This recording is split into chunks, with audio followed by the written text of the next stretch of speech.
김민수 씨 맞으시죠? 노모 학대 및 재산 편취 혐의로 고소장이 접수됐습니다. 동행하시죠. 뭐라고요? 학대요? 제가 우리 엄마를요? 말도 안 돼. 우리 엄마가 날 고소했다고요? 네, 고소인 김순자 씨가 직접 진술하셨습니다. 아들이 30억을 가로채고 1평짜리 창고에 가뒀다고요.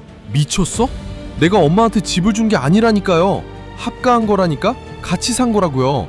창고가 아니라 알파룸이고 요즘 강남에서 알파룸이 얼마나 비싼데. 그건 조사실에서 해명하세요. 일단 출동합니다. 어제까지만 해도 저는 평범한 엄마였습니다. 30억짜리 건물주? 웃기는 소리. 그딴 건 중요한 게 아니었어요. 제게 중요한 건 단 하나. 하나뿐인 내 아들, 민수가 잘 사는 것. 그런데 제가 사랑으로 키운 그 아이가 언제부턴가 괴물이 돼 있었습니다. 오늘은 그 이야기를 하려 합니다. 제가 어떻게 제 손으로 아들을 경찰서에 보냈는지. 안녕하세요. 김앵커입니다. 오늘 사연은 정말 가슴이 아픕니다. 하지만 동시에 여러분께 꼭 물어보고 싶은 질문이 있습니다. 자식에게 재산을 다 쏟아붓고 나중에 버림받는 건 누구 잘못일까요? 부모가 너무 많이 줘서? 아니면 자식이 배은망덕해서? 오늘 사연을 들으시고 댓글로 의견 남겨주세요. 종로구에 사시는 김순자 어머님 70세. 그분의 이야기 시작합니다. 제 남편은 민수가 돌이 되기 전에 세상을 떠났습니다. 원인은 간경화. 평생 술만 마시다 간 사람이었죠. 장례식 날 친척 하나 찾아오지 않았습니다. 남은 건 빚 1,500만 원뿐이었어요. 그날 밤 아이에게 젖을 물리면서 저는 혼자 다짐했습니다. 내 새끼만큼은 절대 돈 때문에 무릎 꿇지 않게 키우겠다고. 다음 날부터 바로 시장 구석에서 떡볶이판을 깔았습니다.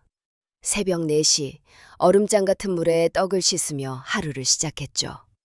겨울이면 고춧가루 연기에 눈이 시뻘개져도 찬바람에 손등이 갈라져 피가 터져도 멈출 수 없었습니다. 떡볶이 한 접시 500원 하던 시절 그 푼돈을 모으려 꼬박 15시간을 서 있었습니다. 제 손바닥은 굳은 살로 딱딱해졌고 손톱 밑은 고춧가루 물이 들어 사시사철 붉게 물들어 있었죠. 그렇게 30년. 남들 옷 한 벌 사입을 때 저는 시장 구제옷으로 버텼습니다. 그렇게 모은 돈으로 종로에 낡은 상가 하나를 샀는데 훗날 그 금쪽 같은 땅이 재개발되면서 저는 30억 건물주가 되었습니다. 사람들은 운 좋게 벼락부자가 됐다고들 하지만 그건 제 무릎 연고를 다 갈아 넣으며 만든 제 생명줄 같은 돈이었습니다. 그러던 어느 날이었습니다. 아들이 사고를 치고 돌아와 돈의 맛을 알게 된 것이 비극의 시작이었습니다. 어머니, 아드님이 무면허로 오토바이를 타다가 주차된 벤츠를 들이받았습니다. 수리비만 800만 원 나왔습니다. 제가 다 물어드릴게요. 애는 아직 어려서. 엄마 최고! 역시 돈이 짱이야. 엄마 없었으면 소년원 같다. 크키. 그때였습니다. 그때 제가 민수를 혼냈어야 했어요. 하지만 전 이렇게 말했습니다. 그래, 엄마가 있으니까 걱정 마라. 다 해결해 줄게. 그게 그 애물을 키운 첫 번째 밥이었습니다. 엄마, 나 경영학과 합격했어. 근데 등록금이 600만 원이래. 이번 학기만 내주면 나 장학금 받을 수 있어. 600만 원? 그래, 엄마가 상가 월세로 낼게. 아, 그리고 엄마, 대학생 되면 노트북이랑 차 있어야 되거든? 친구들 다 있대. 나만 없으면 쪽팔려서. 노트북 300만 원, 중고차 500만 원 다 사줬습니다. 그런데 민수는 장학금은커녕 2학년 때 휴학했습니다. 친구들이랑 사업한다고, IT 벤처 한다고. 엄마, 투자금 3천만 원만 더 대줘. 이거 대박 나면 100배로 돌려줄게. 전 또 줬습니다. 상가를 담보로 대출받아서.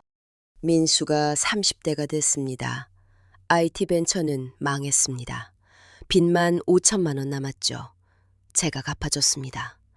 그 후로도 아들은 사업을 한다며 제 상가를 담보로 수억 원씩 가져갔고 저는 그때마다 자식을 위해 기꺼이 지갑을 열었습니다. 그러던 어느 날이었습니다. 한동안 잠잠하던 아들 내외가 밥 한 번 먹자며 먼저 연락을 해왔습니다. 그 전화가 제 인생을 다시 뒤집을 줄도 모르고요. 어머님, 이번에 준호가 대치동 고등학교 가게 됐어요. 축하해주세요. 그래?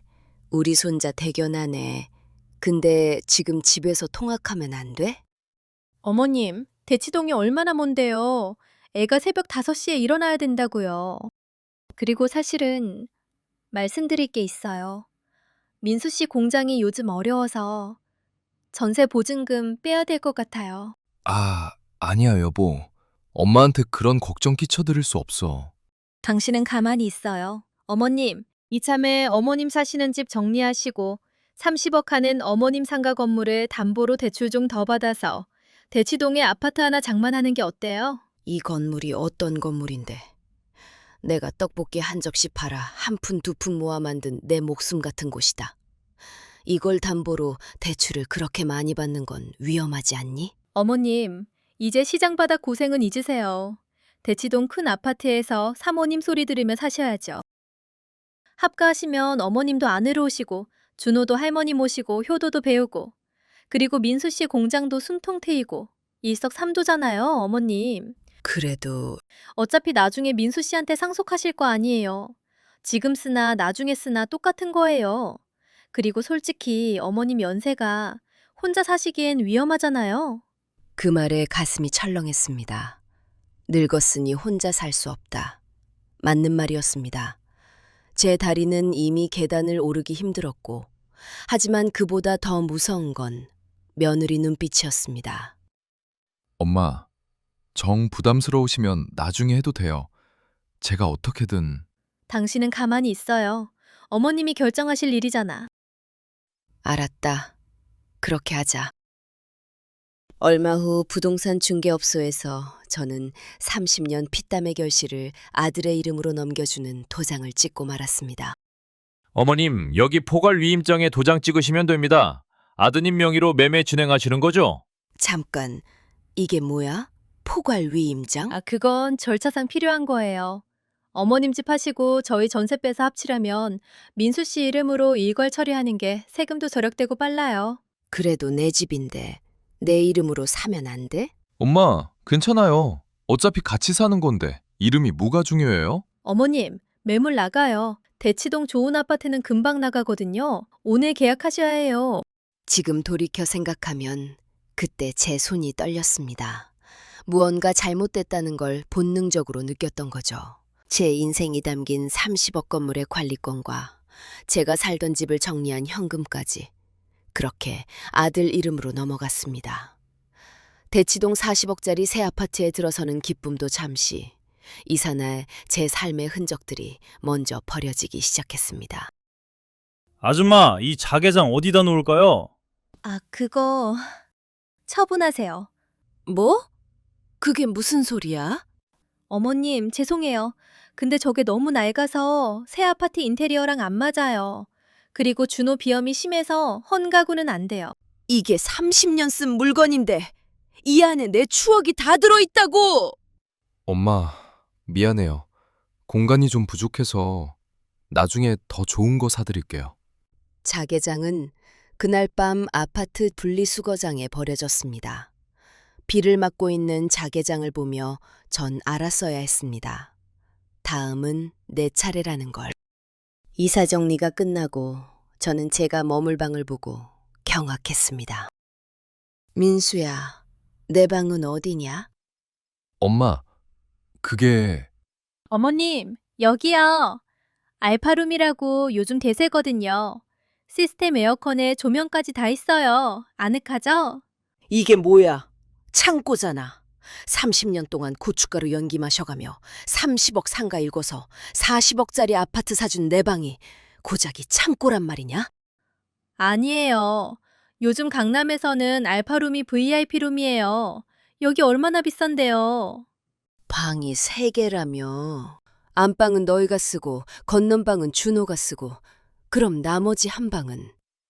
그게 준호 과외 선생님 오시면 공부방이 필요해서. 공부방? 그럼 나는 창고에서 자라고? 어머님, 합가하신다고 하셔서 같이 사는 거예요. 방 배정은 저희가 하는 거고요. 어머님 명의 집도 아니잖아요. 그리고 솔직히 어머님 연세에 큰 방 필요하세요? 시장에서 장사하실 때 생각하면 여기는 대거리죠. 준호 공부방이 더 급하지 않겠어요? 그 순간 제 심장이 멎는 것 같았습니다. 그날부터 저는 30억을 내주고 1평 창고에 갇힌 유령이 됐습니다. 창문도 없는 그곳에서 저는 숨이 막혀왔습니다. 알파룸에 들어간 지 일주일이 지났습니다. 지옥 같은 나날이었죠. 준호야, 어서 밥 먹어. 학원 늦겠어. 엄마, 나 밥 먹기 싫어. 이상한 냄새 나. 냄새? 엄마, 알파룸에서 뭐 드셨어요? 거실까지 냄새 나는데. 아, 김치찌개를 좀... 아이고, 엄마. 여기 새 아파트라니까요. 환풍기 돌려도 냄새 안 빠져요. 알파룸에서 요리는 좀 자제해 주세요. 어머님, 냄새 나는 음식은 거실에서 드세요. 그것도 창문 열고요. 그래, 엄마. 준호가 예민해서 그래. 알아서 좀 해줘요. 김치도 마음대로 못 먹고 밥 한 숟갈 뜨는 것조차 눈치를 봐야 하는 신세가 되었습니다. 엄마 계시죠? 어? 민수야, 무슨 일이니 이 밤에? 엄마, 급한 일 생겼어요. 공장 어음이 이번 주에 만기예요. 5천만 원 필요한데. 5천만 원? 그런 돈이 어디 있니? 엄마, 숨겨둔 돈 있죠? 무슨 소리야? 종로 상가 월세 받잖아요. 한 달에 1,000만 원씩. 그 돈 어디 갔어요? 그건 내 생활비고 병원비도 나가고. 생활비? 여기서 밥 먹고 자는데 무슨 생활비가 들어요? 통장 좀 보여주세요. 민수야, 너 왜 이래? 여보, 어머님 통장 우리가 관리할까요?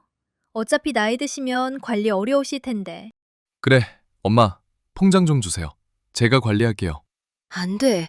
그건 내 돈이야. 엄마, 우리 다 같이 사는 가족인데 뭐가 내 돈, 네 돈이에요. 그렇게 돈이 아까우면 여기서 나가셔도 돼요. 순간 심장이 멎는 것 같았습니다. 내 아들이 날 쫓아내려 하고 있었습니다. 그래도 저는 포기하지 않았습니다. 아들이 좋아하는 갈비찜을 해주기로 했죠. 예전에 민수가 제일 좋아하던 음식이었어요. 민수가 이거 먹으면 예전 생각날 거야. 엄마가 새벽 시장 가서 고기 사오고 3시간씩 끓여주던 거. 민수야, 갈비찜 했다. 네가 제일 좋아하던 거.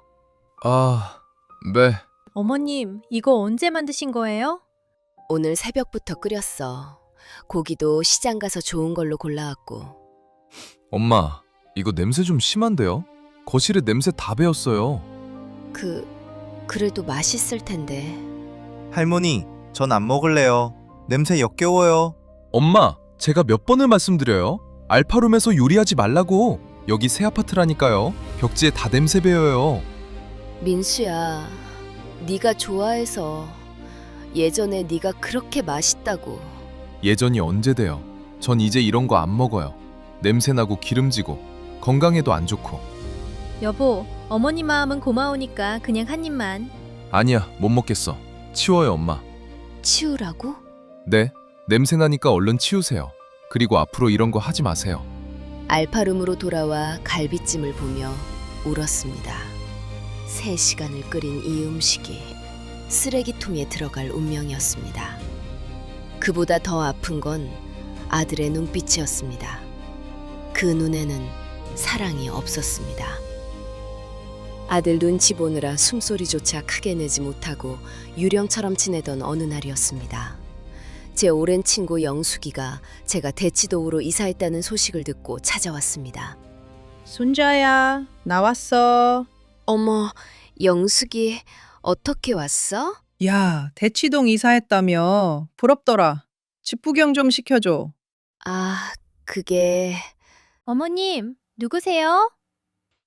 아, 내 친구 영숙이가 아, 안녕하세요. 근데 죄송해요. 오늘 집에 손님 받기 힘들어요. 청소를 안 해서. 아, 괜찮아요. 그냥 순자 얼굴만. 어머님도 피곤하실 거예요. 다음에 연락하고 오세요. 오늘은 힘들어요. 순자야, 너 괜찮아? 응, 괜찮아. 50년 지기 친구를 현관에서 돌려보냈습니다. 그 뒷모습을 보며 제 자존심이 바닥에 떨어지는 게 느껴졌습니다. 마음이 무너지니 몸도 기다렸다는 듯 비명을 지르기 시작하더군요. 30년 동안 무거운 떡볶이통을 나르고 온종일 서서 버텨온 제 허리가 서러움이 복받친 그날 밤 결국 사단이 나고 말았습니다. 아이고, 허리야. 엄마, 어디 아파요? 허리가 너무 아파서 병원 좀 가야 할 것 같아. 엄마, 병원비 얼마나 비싼지 아세요? 요즘 MRI 한 번 찍으면 50만 원이에요. 아니야, 진짜 심한 것 같아. 다리에 힘도 안 들어가고. 어머님, 일단 파스 붙여보세요. 그래도 안 되면 그때 가시고요. 그리고 엄마, 제가 오늘 공장일 때문에 바빠요. 혼자 다녀오세요. 혼자? 네, 택시 타면 되잖아요. 엄마 다리가 부러진 것도 아니고. 어머님, 연세가 70인데 병원 혼자 못 가세요? 요즘 노인들 다 혼자 다니던데. 그날 밤 혼자 택시 타고 병원 갔습니다. 허리 디스크 진단받고 주사 맞고 택시비 4만 원 내고 돌아왔습니다. 집에 도착했을 땐 아무도 제가 어떻게 됐는지 묻지 않았습니다. 할머니, 밥 먹을 때 소리 좀 내지 마세요. 뭐라고? 준호야, 할머니한테 그렇게 말하는 거 아니야. 엄마, 근데 진짜 소리 좀 작게 내세요. 애가 예민해서 그래요. 아빠, 그리고 할머니 방에서 냄새 나요.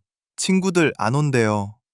엄마, 알파롬 환기 좀 자주 시켜주세요. 애들이 놀러 와야 되는데.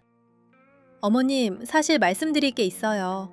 준호 친구 부모님들이 어머님 이야기 들으셨나 봐요. 무슨 이야기? 어머님이 알파룸에 사신다고 좀 이상하게 보시더라고요. 혹시 집안 사정이 안 좋은 거냐고. 엄마, 솔직히 저도 좀 그래요. 제 친구들한테도 사명하기 곤란하고.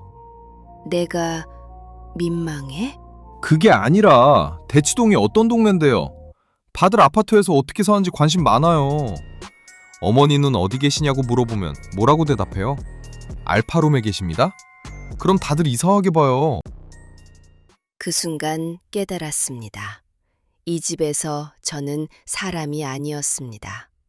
30억짜리 ATM 기계였고 이제는 창피한 짐이었습니다. 사람으로서의 최소한의 존중도 받지 못한 채 저는 일평 창고방에서 죽어가는 고목처럼 말라갔습니다. 그렇게 유령처럼 숨죽여 지내던 어느 날 밤이었습니다. 알파룸 벽 너머로 서곤거리는 아들 부부의 은밀한 목소리가 들려왔습니다. 평소엔 투명인간 취급하며 말 한마디 섞지 않던 그들이 제 이야기를 하고 있었습니다. 여보, 어머님 요즘 이상하지 않아? 자꾸 같은 말 반복하시고. 그냥 나이 드셔서 그런 거 아닐까? 아니야, 내가 봤는데 치매 초기 증상이야. 가스불도 계속 켜놓고 어제는 밤 11시에 밥 먹었냐고 물어봤어. 진짜? 그럼 병원 가봐야 하나? 당연하지. 그리고 솔직히 말할게. 어머님 치매 진단 받으면 성년 후견인 신청할 수 있어. 성년 후견인? 종로상가 있잖아. 그거 어머님 명의로 돼 있어서 우리가 못 건드리잖아. 근데 치매 판정 나면 법원에서 후견인 지정해줘. 그럼 상가 담보로 대출도 받고. 그건 좀 엄마한테 미안하지 않아? 미안하긴. 어차피 나중에 상속받을 건데 지금 쓰나 나중에 쓰나 똑같은 거야. 그리고 당신 공장 이번 달에 어음 못 막으면 부도나. 그럼 우리 가족 다 길바닥이야. 알았어. 내일 병원 예약해. 창고방에 누워 그 대화를 다 들었습니다. 눈물이 났습니다. 분노가 아니라 자책이었습니다. 내가 저 아이를 이렇게 만들었구나. 엄마, 문 좀 열어봐요. 왜? 엄마, 공장이 정말 위험해요. 이번 주까지 5천만 원 못 구하면 부도나요. 그래서 종로 상가담보로 대출 좀 받게 해주세요. 이번만 도와주시면 정말 갚을게요. 민수야, 엄마 요즘 힘들다. 네, 알아요. 근데 지금 그런 얘기 할 때가 아니에요. 공장이 망하면 우리 다 죽어요. 알파룸 너무 좁고 답답해서. 엄마, 지금 그게 중요해요? 제 인생이 달린 문제라고요. 통장이랑 도장 좀 주세요. 어머님, 지금 아들이 무릎 꿇고 부탁하는데 그렇게까지 하세요? 돈이 그렇게 아까우세요? 엄마, 대답 안 하실 거예요? 그럼 어쩔 수 없이 성년 후견인 신청할 수밖에 없어요. 어차피 엄마 치매 오고 있잖아요. 치매? 네가 그런 말을. 사실이잖아요. 매일 같은 말 반복하시고 가스불 켜놓고 법원에서도 인정할 거예요. 그럼 제가 후견인 되는 거고 상가도 제 맘대로 할 수 있어요. 그 순간 모든 게 무너졌습니다. 마지막 희망이 산산조각 났습니다. 혹시 아들이 날 조금이라도 생각하나 했던 그 기대가 완전히 깨졌습니다. 아들은 더 이상 제 아들이 아니었습니다.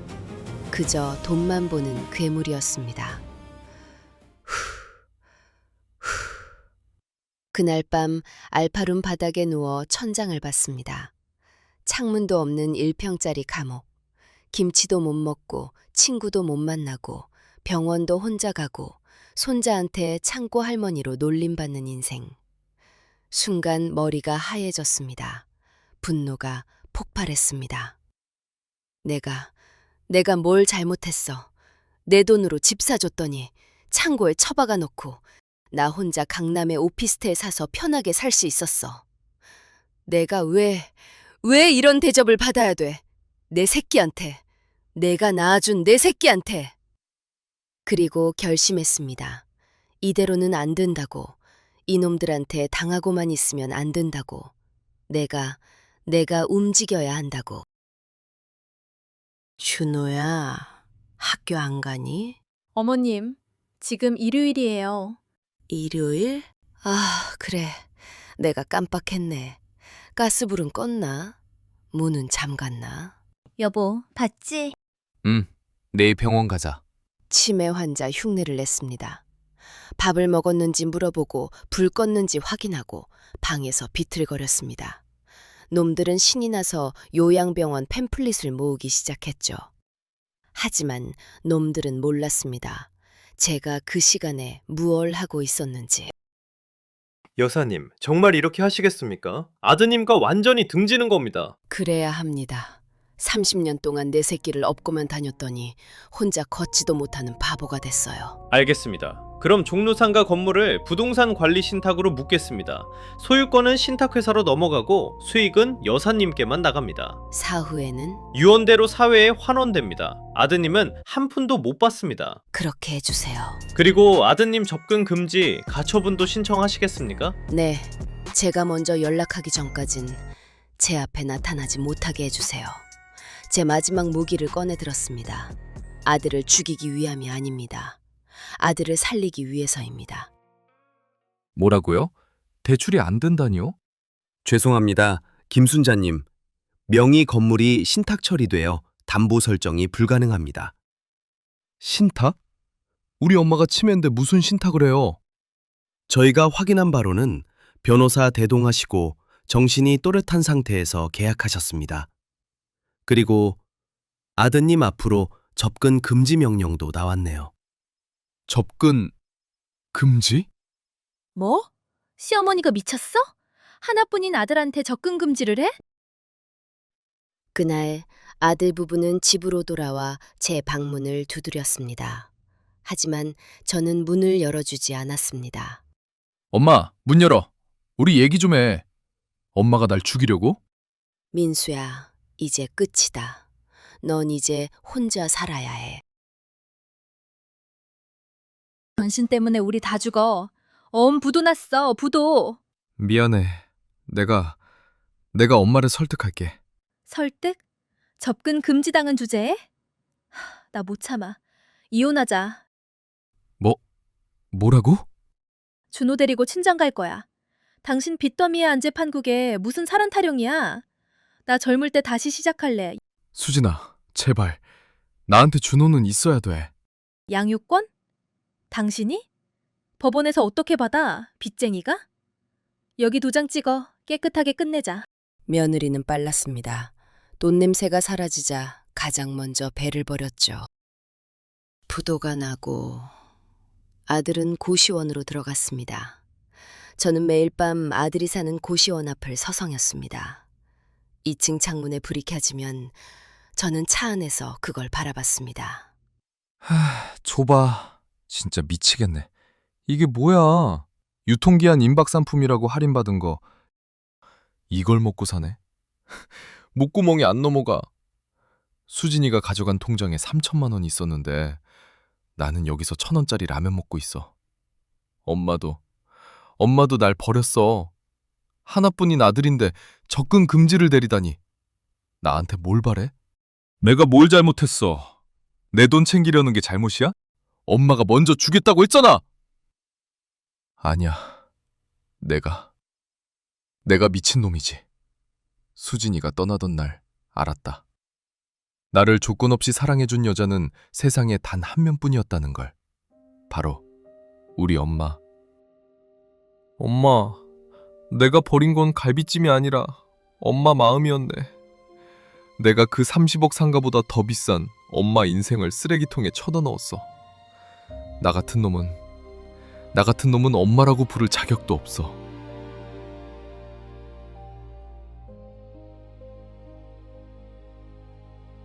아들이 편의점 야간 알바를 시작했다는 소식을 들었습니다. 밤 11시부터 아침 엘벅시까지 대치동 아파트 사장님 소리 듣던 40대 아들이 시급 10,000원도 안 되는 돈을 받으며 남이 먹다 남긴 자리를 치우고 있었습니다. 손님, 떡볶이 흘리신 건 좀 닦아주셔야... 아닙니다. 제가 할게요. 안녕히 가세요. 이 끈적거리는 떡볶이, 코끝에 익숙한 냄새, 엄마가 30년 동안 몸에 달고 살던 그 맵고 진한 고춧가루 냄새. 예전엔 그게 그렇게 창피해서 엄마가 학교 근처에 오는 것도 싫어했는데 엄마는 이 냄새 속에서 15시간씩 서서 나를 키웠구나. 대치동 아파트에서 엄마 갈비찜 냄새 난다고 소리 지르던 내 모습이 떠오르네. 닦아도 지워지지 않는 이 국물 자국이 꼭 내 죄인 것 같아. 미안해요. 제가 인간 쓰레기였어요. 차 안에서 저도 울었습니다. 당장이라도 뛰어내려가 아들을 안아주고 싶었습니다. 하지만 안 됩니다. 핸들을 꽉 쥐었습니다. 아직 아니야. 지금 내가 달려가면 넌 또다시 엄마 돈에 기댈 거야. 넌 스스로 일어서야 해. 네 다리로. 조금만 더 견뎌라, 민수야. 이건 뭐지? 택배? 내가 시킨 게 없는데. 박스 안에는 붕어빵이 들어있었습니다. 그리고 편지 한 장. 엄마, 아들 민수입니다. 접근 금지 때문에 찾아뵐 수는 없지만 이것만은 받아주세요. 지난 3개월 정말 힘들었습니다. 고시원에서 울고 편의점에서 울고 길거리에서 울었습니다. 하지만 그 눈물이 저를 바꿨습니다. 엄마, 저 이제 알았어요. 제가 얼마나 쓰레기였는지. 엄마 돈만 보고 엄마 마음은 난도질했다는 걸. 편의점 알바 3개월하고 모은 돈이 150만 원입니다. 그 돈으로 작은 치킨집 보증금을 냈습니다. 홀도 없는 배달 전문 치킨집이지만 제 손으로 번 돈으로 시작한 첫 가게입니다. 엄마가 저한테 주고 싶었던 게 이거였죠? 스스로 서는 법. 저 이제 걷고 있습니다. 엄마, 비록 비틀거리지만 제 다리로. 붕어빵은 제가 직접 구웠습니다. 맛없어도 받아주세요. 이게 제가 엄마한테 드릴 수 있는 첫 선물이니까. 사랑합니다, 엄마. 기다려주세요.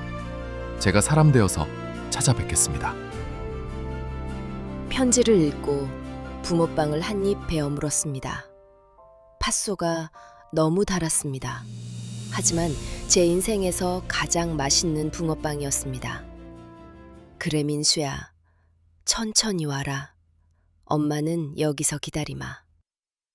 이 사연의 결말이 궁금하신 분들을 위해 후일담을 전해드립니다. 민수 씨의 치킨집은 장사가 잘 됐습니다. 정직하게 닭을 튀기고 배달을 띄었습니다.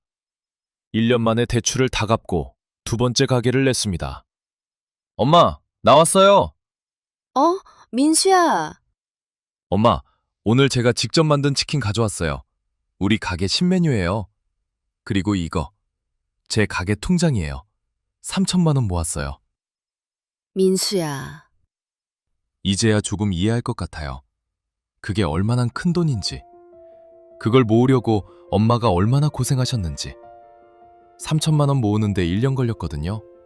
엄마, 정말 죄송해요. 그리고 사랑합니다. 나도 사랑한다, 우리 아들. 지금까지 종로구 김순자 어머님의 사연이었습니다. 우리는 한 어머니의 아픈 사랑을 지켜봤습니다. 하지만 여러분, 이 사연을 들으며 어떤 생각이 드셨나요? 혹시 이렇게 생각하신 분 계신가요? 엄마가 너무 많이 줘서 아들이 망가졌다. 맞는 말입니다. 하지만 동시에 이렇게도 생각할 수 있습니다.